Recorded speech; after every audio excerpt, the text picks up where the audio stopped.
Hey guys, and welcome back to the Tutorial Millennial channel. In this video, I'm going to be showing you guys how you can add a video to your Google form.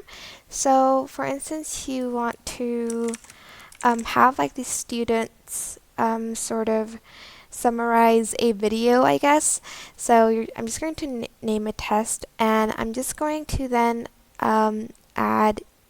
press like add a video, and you can search it or paste the link here. I'm just going to search one of our videos, for instance this one, and press select.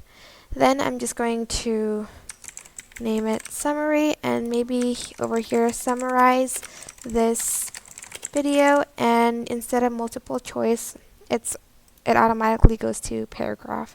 And then when you open it, when like your students open it, I guess, they can watch the video from the Google form later on. But yeah, that is basically it. I hope this tutorial was helpful for you guys. Don't forget to like, comment, share, and also subscribe to this channel if you haven't done that. If you have any questions, just leave it in the comment section down below, and I will try my best to answer them all. Thank you so much for watching. Bye!